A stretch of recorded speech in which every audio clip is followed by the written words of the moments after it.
Hello friends, मैं हूं Sam सत्यम और स्वागत है आपका मेरे channel sets of story teller में। ये है डार्क इंटेंशन का चैप्टर 15 एंड एपिसोड 8। ये एपिसोड फिर से पास्ट में जाती है जहां कबीर नेहा के सुसाइड का न्यूज सुनता है। तो उसके बाद से ये स्टोरी है। तो चलिए शुरू करते हैं।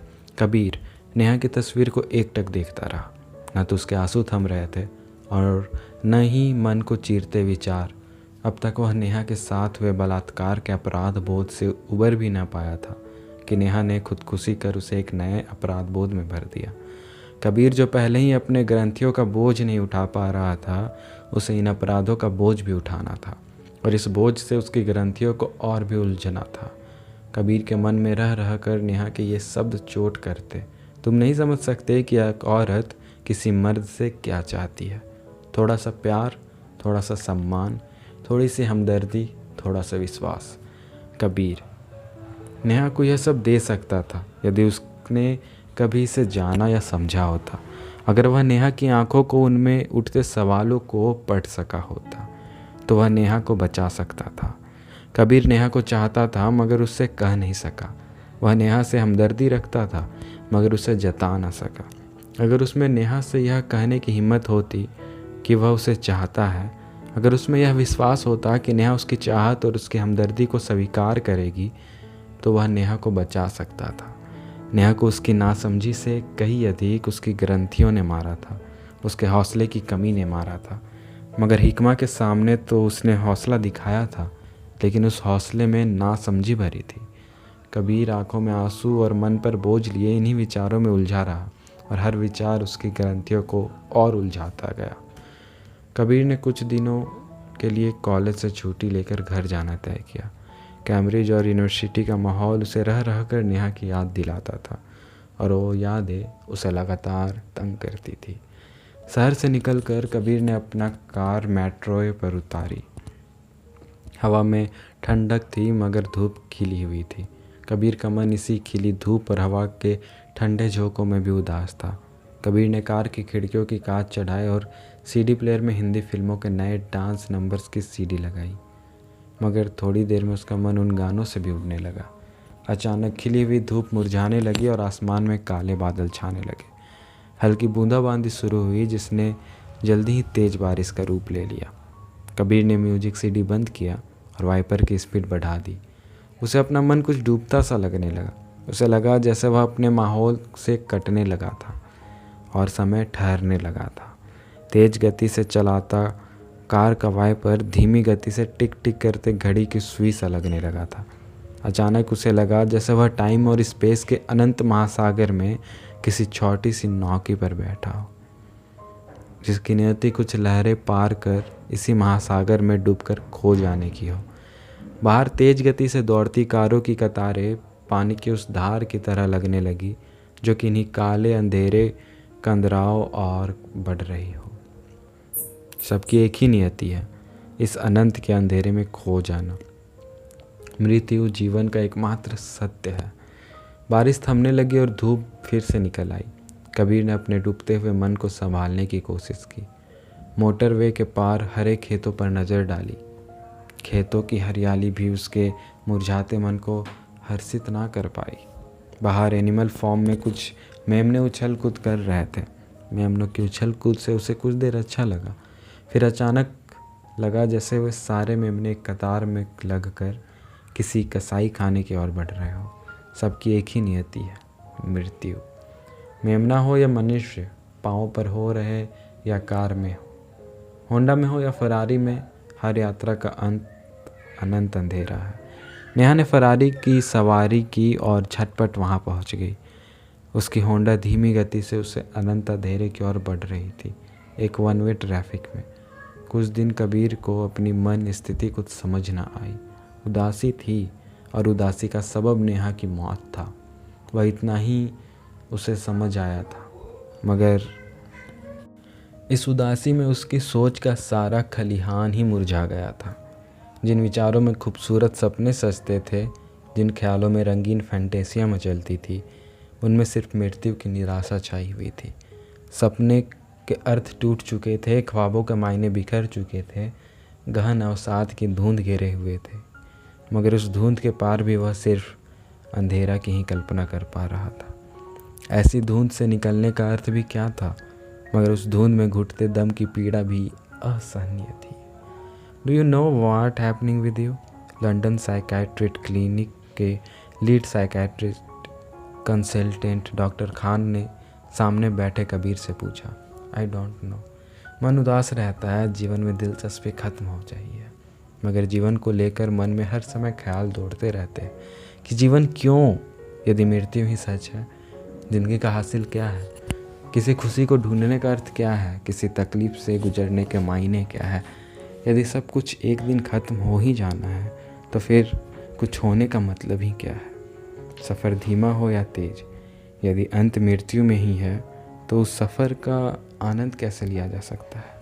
कैसे कोई किसी यात्रा का आनंद ले सकता है जब पता है कि उसका अंत एक घंघोर अंधेरे में होना है, जिसके पार कुछ नहीं है, सिर्फ और सिर्फ अंधकार है। Kabir, this is called clinic depression. तुम क्लिनिकल डिप्रेशन से पीड़ित हो, मगर साथ ही तुम्हें बॉर्डर लाइन पर्सनैलिटी डिसऑर्डर भी है। I am prescribing you an anti depressant. तुम्हें इसे लगभग 6 महीने तक लेना होगा। इसके साथ ही मैं तुम्हें काउंसलिंग के लिए भी भेज रहा हूँ। एंटी डिप्रेस्ड तुम्हारे डिप्रेशन का कम करेगा, और काउंसलिंग से तुम्हें खुद को डिप्रेशन से दूर रखने में मदद मिलेगी।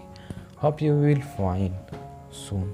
I will also write to your college that you need some special care while you are suffering from depression. Kabir को डॉक्टर खान की बातें थोड़ी अजीब सी लगी। जीवन को लेकर उसके गहरे और गूढ़ सवालों का जवाब किसी दवा में कैसे हो सकता था? कोई केमिकल कैसे ज़िंदगी का पेचीदा गुत्थी को सुलझा सकता था? शायद काउंसलिंग से कोई हल निकले, मगर क्या किसी काउंसलर के पास उसके सवालों का जवाब होगा? फिर भी डॉक्टर खान का शुक्रिया अदा कर वह क्लिनिक से लौट आया। हे कबीर, व्हाट्सअप डियर? समीर ने उदास बैठे कबीर का कंधा थपथपाया। कुछ नहीं भाई, बस अच्छा नहीं लग रहा हूँ, कबीर ने उदास स्वर में कहा। यार ये क्या डिप्रेशन लगा रखा है? ऐसे बैठे रहोगे तो अच्छा कैसे लगेगा? Chill out and have some fun यार। Nice date, how can I have fun? Kabir खींच उठा। Forget her, look for some other girls. भाई प्लीज़। ओके चल उठ, आज तेरा डिप्रेशन भगाता हूँ। नहीं, मेरा मूड नहीं है। मूड ठीक करने वाली जगह ही ले जा रहा हूँ, चल जल्दी उठ। सबीर ने कबीर के कंधे को ज़ोरों से थपथपाया। कबीर मना कर नहीं सका। हर किसी को यह लगता था कि उसका डिप्रेशन उसका खुद का पैदा किया हुआ था, और उसका बस एक ही इलाज था, chill out and have fun. Sameer Kabir को वेस्ट एंड के एक स्ट्रिप क्लब में ले आया। स्ट्रिप क्लब जहाँ खूबसूरत लड़कियाँ निवस्त्र होकर पोल डांस और लैप डांस करती है, और पुरुष होठों में मदिरा और आंखों में कामुकता लिए उनके नग्न सौंदर्य का आनंद लेते हैं। ब्रिटेन के आम युवाओं की तरह ही कबीर का वह स्ट्रिप क्लब का पहला अनुभव नहीं था, मगर उस दिन का अनुभव कबीर को बहुत अलग सा लगा।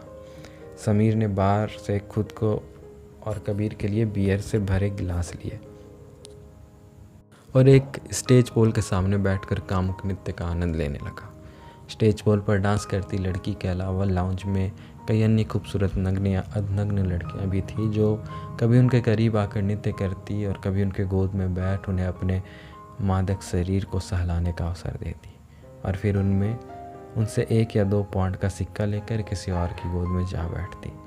मगर कबीर को उन मादक युवतियों का सौम्य स्पर्श भी किसी किस्म की कोई उत्तेजना नहीं दे रहा था। थोड़ी देर में मझले कद की खूबसूरत और छरहरी सी लड़की आकर कबीर के गोद में बैठी। टेढ़ त्वचा और गहरे भूरे घुंघरेले बाल। Are you coming upstair for a personal dance? Kabir के गाल को सहलाते हुए लड़की ने मादक मुस्कान बिखेरी। त्वचा के रंग ने नक्श और एक्सेंट से वह स्पेनिश लग रही थी। कबीर ने कोई जवाब नहीं दिया। उसका मन वैसे भी वहाँ नहीं लग रहा था, और उस पर वहाँ का माहौल जीवन को लेकर उठ रहे उसके सवालों और भी पेचीदा कर रही थी। Go Kabir, go with her, Sameer ने कबीर के कंधे को थपथपाते हुए कहा। नहीं भाई, मेरा मूड नहीं है। अरे जा तो सही, मूड हो ये नंगी बना देगी। समीर ने अपने जेब से 20 पाउंड के 2 नोट निकालकर कबीर के हाथों में पकड़ाए। Come on baby, let's go. लड़की ने कबीर के गाल को प्यार से थपथपाया। जामुनी नोटों को देखकर उसकी आंखें भी चमक उठी। कबीर अनमना सा ही रहा, मगर उसके साथ जाने को तैयार हो गया। कबीर को वह लड़की ऊपर एक खूबसूरत से कमरे में लेकर गई, जिसकी सजावट बहुत ही आकर्षक थी। लैस के जामुनी पर्दों के पार नीली नसीली रोशनी में धीमा संगीत बह रहा था। हवा में मस्क, लेदरवुड और वाइल्ड फ्लावर्स की मिली जुली मादक खुशबू बिखरी हुई थी। कबीर को एक बड़े और आरामदेह लेदर काउच पर बैठाकर लड़की ने उसके गोद में थिरकना शुरू किया। नित्य उसके रूप और अदाओं की तरह ही नसीली थी। लड़की का बदन कबीर के जांघों पर फिसलता जाता। जो और थोड़े बहुत कपड़े उसने अपने बदन पर लिपटे हुए थे वे उतरते जाते।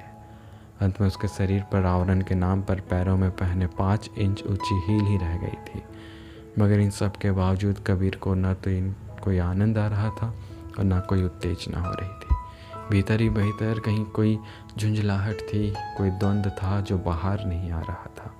कुछ देर यूं ही उदासीन से बैठे रहने के बाद अचानक कबीर का द्वंद्व फूट पड़ा और उसने लड़की की कमर पकड़ी, उसे अपने गोद में उठाकर काउच पर अपने बगल में पटक दिया। Hey what are you doing? लड़की आश्चर्य से चीख उठी। I am sorry but I am just not enjoying it, Kabir ने बेरुखी से कहा। What are you not enjoying me? लड़की के जैसे आह पर चोट लगी। Sorry I am not enjoying this. Are you not enjoying my beauty, my dance, my touch? Don't tell me that you are gay.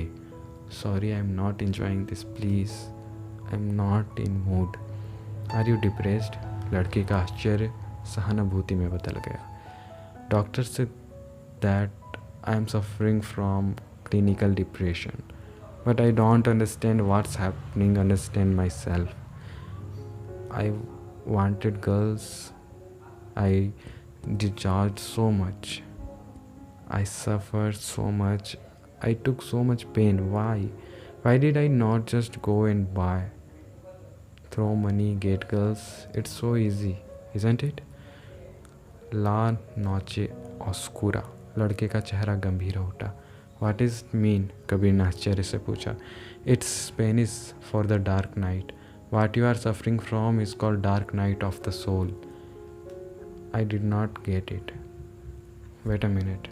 लड़की कमरे से बाहर गई और थोड़ी देर बाद हाथ में एक विजिटिंग कार्ड लेकर लौटी। Miss this guy, he will help you. Visiting card Kabir को देते हुए लड़की ने कहा, who is my yoga Guru? You learn yoga? Kabir ने आश्चर्य से पूछा। Yes, we do have life outside of this street club. We are also human. We also have meaning and purpose in our life. लड़की ने तंज भरे स्वर में कहा। Sorry, I didn't mean that. Kabir की आवाज़ में थोड़ी शर्मिंदगी थी. Don't worry about it, mate this guy. लड़की ने कबीर के कंधों पर हाथ रखते हुए उसके बाएं गाल को हल्के से चूमा. पहली बार कबीर का उसका स्पर्श सुखद लगा. तो दोस्तों, ये चैप्टर यहीं पे ख़त्म होती है. ये एपिसोड थोड़ी छोटी ही रहेगी, मन नहीं कर रहा मुझे रिकॉर्ड करने का. मिलते हैं नेक्स्ट एपिसोड में.